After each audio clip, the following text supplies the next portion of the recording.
जय श्री कृष्णा। वैशाख महीने की कहानी। वैशाख महीना सबसे श्रेष्ठ महीना है। इसमें गंगा स्नान, ध्यान, दान पुण्य करने से मनुष्य के सब पाप नष्ट हो जाते हैं और सब मनोकामना पूर्ण होती है। इसकी कथा इस प्रकार है। एक राजा था, वह रोजाना गंगा स्नान करने जाता था। उसके कोई पुत्र नहीं था। राजा बहुत दुखी रहता था। उसने वैशाख महीने में गंगा स्नान, ध्यान, व्रत, उपवास, दान, धर्म और दया में व्यतीत किया। वह रोजाना गंगा मैया से कहता, ही गंगा मैया, मुझे एक बेटा दे दो। वह रोजाना सुबह शुभ मुहूर्त में स्नान करता और उसके आने से पहले ही पानी हिलता हुआ नजर आता। उसने वह मन में सोचता कि ऐसा कौन है जो मेरे आने से पहले ही स्नान कर लेता है।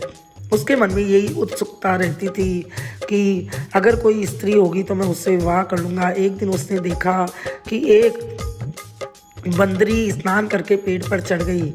राजा के आने से पहले ही स्नान कर लेती। गंगा मैया से कहती कि हे गंगा मैया, राजा को एक बेटा देवो तो मुझे 7800 पोते देना।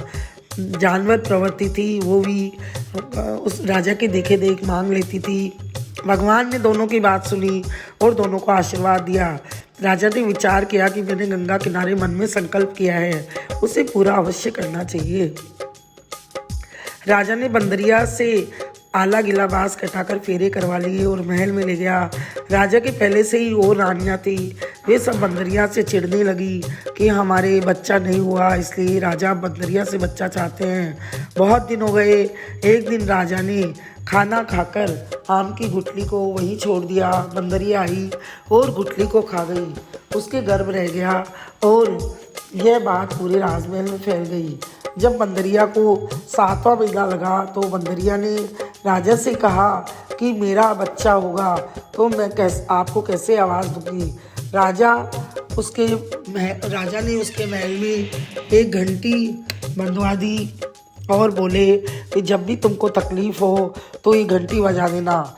थोड़े दिन बाद रानियां बंदरिया के महल में आई तो घंटी को देखकर पूछा। बंदरिया ने बता दिया कि राजा ने लगवाई है। रानियों ने विचार किया कि इसके बच्चा हो गया तो हमारा सबका मान घट जाएगा।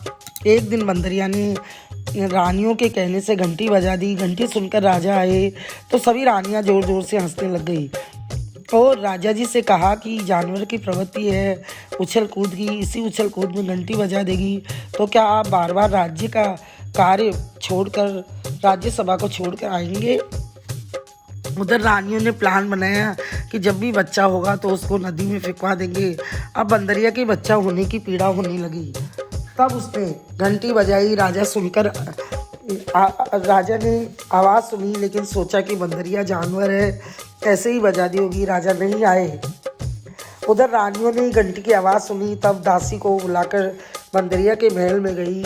बंदरिया को कहा बच्चा होता है तब आंखों की पट्टी बांधते हैं, वह औखली में सिर देते हैं। अब उसके सुंदर सा राजकुमार हुआ। सभी रानियां चकित रह गई। अब हमारा अपमान हो जाएगा और बंदरिया का मान बढ़ जाएगा। रानियों ने दासी को एक लकड़ी का बक्सा दिया और बच्चे को उसमें रखवा कर कहा कि तुम इसे नदी में फेंकाओ। बंदरिया के पास पत्थर लाकर रख दिए और कह दिया तेरे पत्थर हुआ है। बंदरिया बहुत दुखी हुई। उधर राजा को भी कहलवा दिया कि बंदरिया के पत्थर हुआ है। राजा बहुत दुखी हुए और विचार किया जब रानियों से ही बच्चा नहीं हुआ तो जानवर से कहाँ से बेटा होगा। भगवान की इच्छा समझकर राजा ने मन में संतोष कर लिया। उधर दासी ने बक्से को ले जाकर मिट्टी की खान में रख दिया। मन में विचार किया मैं इसे फेंककर पाप क्यों कमाऊँ, इसको मारकर मुझे क्या मिलेगा। वह रात को रख कर आई थी और अंधेरे में रात को रख के आई और सोचा मुझे अंधेरे में कोई नहीं देखेगा। सुबह जब सूरज की किरणें पड़ी तो कुम्हार घड़े बनाने के लिए मिट्टी लेने गया। वहाँ बक्से में से बालक को रोने की आवाज़ आई तो खोलकर देखा, इतना सुंदर राजकुमार था। कुम्हार कुमारी बहुत खुश हुए क्योंकि उनके भी कोई संतान नहीं थी। उन्होंने सोचा भगवान से रोज़ प्रार्थना करते थे, आज तो भगवान ने हमारी सुन ही ली। बच्चे को लेकर घर आ गए। दिन प्रतिदिन बच्चा बड़ा होने लगा। उधर रानियों ने दासी से पूछा कि बच्चे को बाह आई थी क्या, तो दासी ने हाँ भर दी। बच्चे को सब कुछ पता चल गया था कि मैं राजकुमार हूँ। बच्चे ने अपने कुम्हार पिता से कहा, मुझे मिट्टी के हाथी घोड़े बनाकर दो। कुम्हार ने बच्चे को हाथी घोड़े बनाकर दे दिए। बच्चा मिट्टी के हाथी घोड़ों को लेकर कुएं की पाड़ पे जाके बैठ जाता और हाथी घोड़ों से बातें करने लगता और बोलता, पियो पियो रे मिट्टी के हाथी घोड़ों पानी पियो। उधर राजा की दासियां कुएं पर पानी भरने गई। दासियों ने कहा कि कहीं पर मिट्टी के घोड़े हाथी भी पानी पीते हैं क्या। इस बात पर बच्चा खूब हंसता और कहने लगता कि राजा की रानी के भी पत्थर पैदा होते हैं क्या। यह सुनकर दासियां चकित रह गई। महल में आई और रानियों से सारी बात कह दी। सब परेशान होकर राजा से शिकायत करी कि कुम्हार का बच्चा कुएं पर दासियों को गालियां दे रहा था, इसलिए कुम्हार को देश निकाला दे दो।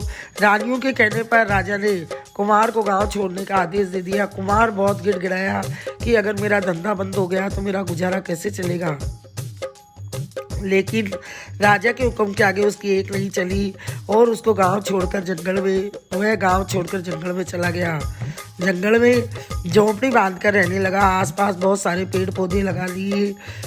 अब कुम्हार का बेटा एक पेड़ के नीचे बहुत सारे करवे पानी से भरकर बैठ जाता और जो भी कोई उधर से आता उसको पानी पिला देता।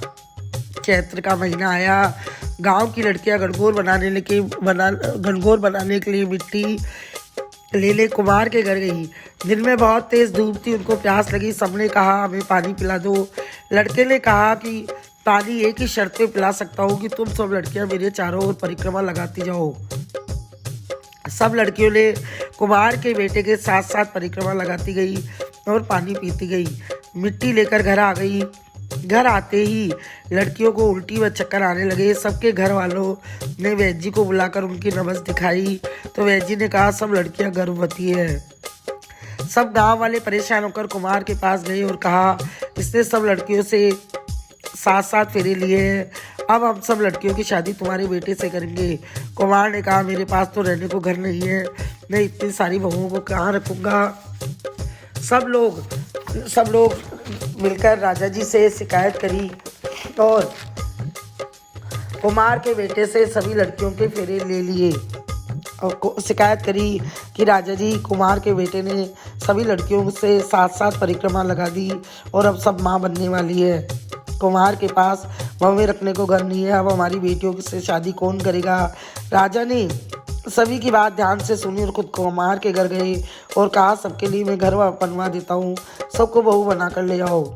कुम्हार व राजकुमार राजी हो गए। अब राजा ने जंगल में एक शहर बसा दिया। सबने अपनी बेटियों का विवाह धूमधाम से कर दिया। थोड़े समय बाद कुम्हार के सभी बहुओं के बेटे हुए। अब कुम्हार बहुत खुश हुआ। सोचा कि कहाँ तो मेरे एक बेटा नहीं था, आज भगवान की कृपा से मेरे इतने सारे पोते हो गए। अब राजकुमार कहने लगा, पिताजी आप दादा बन गए, इस खुशी में जगेड़ा दो, सारे गांव को जिमाएंगे। कुम्हार ने पूरे गांव को न्योता दिया। राजा व रानियां, नौकर चाकर सबको बुलाया। उस और राजकुमार अपनी माँ बंदरी को भी बुलाया। बंदरिया के लिए राजकुमार ने रथ भेजा और गहने वस्त्र भेजे कि बंदरिया ये सब पहनकर रथ में बैठकर गाजे बाजे से आए और सिंहासन भी सबसे ऊंचा लगवाया। अब सब गांव वाले व राज परिवार भी पूरा आया। बंदरिया में भी रथ में बैठकर आई। अब बंदरिया को ऊंचे आसन पर बिठाया। यह सब देखकर रानियां क्रोधित हो गई कि हमको नीचा आसन दिया। राजा जी से कहा कि आपने कुम्हार की इतनी सहायता करी और इसने आपका सिंहासन नीचे लगवाया। राजा जी बोले, थोड़ी देर बाद में बात करते हैं, पहले सबको भोजन कर लेने दो। इधर राजकुमार भी सभी पत्नियों से कहा कि ये बंदरिया मेरी माँ है और मैं इसका बेटा हूँ, तुम सब इसकी बहुएं हो, इसलिए सभी पत्नियाँ बच्चों को माँ की गोद में देती जाओ और पाँव छूती जाओ। सभी बहुओं ने बंदरिया को बच्चे को गोद में देती गई, पाँव छूती गई। यह सारा दृश्य सभी गांव वाले व राजा जी का परिवार भी देखते रहे। राजा को अचंभा हुआ और उसने राजकुमार से बुलाकर पूछा कि ये क्या हो रहा है। राजकुमार ने सभी रानियां व दासियों को बुलाकर कहा, ये मेरी माँ है, आप मेरे पिताजी हैं, ये सब आपके पोते हैं। राजे ने पूछा, ये कैसा हो सकता है। तब राजकुमार ने दासी का हाथ पकड़कर कहा, सच बताओ तब दासी ने डर के मारे सारी बात बताई कि बंदरिया को बेटा हुआ था, मेरे को रानियों ने कहा इसको नदी में फेंकाओ, लेकिन इस कार्य को पाप समझकर कुमार की खान में छोड़कर आ गई थी। ये वही राजकुमार है, आपको झूठ कहा था कि बंदरिया के पत्थर हुआ है। राजा जी बहुत खुश हुए, सभी बहुओं व पोतों को महल में ले गए। वह उन रानियों और दासियों को देश निकाला दिया। राजा जी ने बंदरिया से कहा कि मैं तो वैशाख महीने में भगवान से एक बेटा मांगता था, मगर भगवान ने इतने सारे पोते दे दिए। यह सुनकर बंदरिया बोली, महाराज आप जब सुबह स्नान करने आते थे तब कहते थे कि मुझे एक बेटा देना, और मैं कहती थी भगवान राजा को एक बेटा देना, मुझे 7800 पोते देना। मैं नहीं जानती थी कि मैं क्या बोल रही हूँ, मेरी तो जानवर प्रवृत्ति थी, लेकिन वैशाख महीने में भगवान ने मेरी अनजाने में कही हुई बात भी सच कर दी। राजा जी अपने बहू बेटों और पोतों से बहुत खुश हुए। हे वैशाख भगवान, राजा की इच्छा पूरी करी वैसे सबकी करना, सब स्त्रियों को पुत्र की प्राप्ति हो, पौत्र की हो, और घर में खूब भंडार भरे रहे, सबकी सब मनोकामना पूर्ण करना। कहता ने सुनता ने उकारो बढ़ता ने, भगवान हमारे परिवार की सबकी सब इच्छा की पूर्ति करना। बोलिए विष्णु भगवान की जय, वैशाख महीने की जय।